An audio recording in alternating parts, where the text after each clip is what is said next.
Now, the square root property is not going to be generally useful for solving quadratic equations, just at the moment. For example, we don't necessarily see at the moment how to use the square root property to solve this quadratic equation is not clear just at the moment. But there are certain quadratic equations that we can definitely use the square root property to solve. Most simply, we can use the square root property to solve quadratic equations where b equals 0. For example, we could use the square root property to solve the equation x squared minus 7 equals 0. And the steps for this should be pretty clear. We'll get x squared alone. So here we'll add 7 to both sides and get x squared equals 7. And then we'll use the square root property. And we'll get x equals positive or negative the square root of 7. Noticing that if we take the square root of 7, we get some horrible decimal. That's all we can do. There is one complication that comes up when we set out to solve one of these, and that is, what if we set out to solve the equation x squared plus 4 equals 0? We subtract 4 from both sides and get x squared equals negative 4. We would like to say x equals positive or negative the square root of negative 4. But there's a problem. This is undefined. What do I mean this is undefined?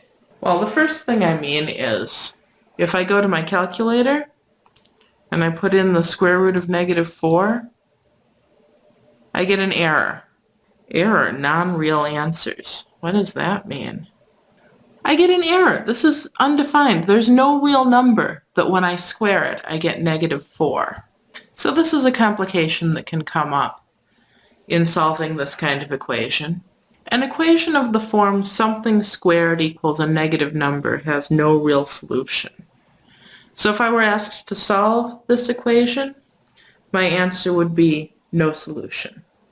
So this kind of quadratic equation with b equals 0. Okay, fine. But those aren't very interesting, right? We're interested in more complicated quadratic equations. Well, there's a form that we can give more complicated quadratic equations in that will let us solve them using the square root property.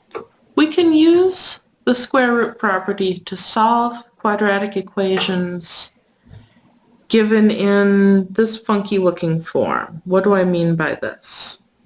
We can solve quadratic equations written in a form where the only occurrence of x is inside a binomial squared. So let me show you an example like this. Suppose we wanted to solve this equation. And this is really as complicated as equations like this are going to get. We're really only going to be concerned with these where the coefficient of x inside the parentheses is 1. So this is as complicated as it gets. So what are we going to want to do here? Well, our first move is going to be to isolate the binomial squared part. That is, we want to get the x minus 5 squared by itself on one side of the equation. So what do we need to get rid of to do that? Well, we need to get rid of the minus 4. We'll do that by adding 4 on both sides. We'll have 2 x minus 5 squared equals 2. Next, we'll divide both sides by 2, and we'll get x minus 5 squared equals 1. All right. Now that we have the binomial squared part isolated, now we can use the square root property to get rid of the squared. So if x minus 5 squared equals 1, that means x minus 5 is positive or negative the square root of 1. Square root of 1 is just 1. So x minus 5 is plus or minus 1. So now we've gotten rid of the squared. We actually have two linear equations here. but we're going to solve them together using this plus or minus. We have x minus 5 is plus or minus 1. Adding 5 to both sides, we get x equals 5 plus or minus 1. That is, our two solutions are x equals 5 plus 1, which is 6, or x equals 5 minus 1, which is 4. This sequence of moves should look familiar to you. This is pretty much what we did to solve absolute value equations. And this is a sequence of moves that we're going to use over and over again throughout our algebra careers. Right? Our first move is isolate the worst thing. In this case, binomial squared. Get rid of it. In this case, using the square root property.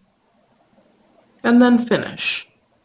So I'm going to give you one of these to try, one that's a little bit less involved than this one.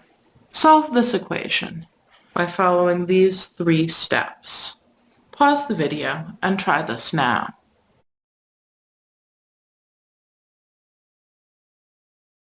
Alright, so my first move is to isolate the binomial squared part.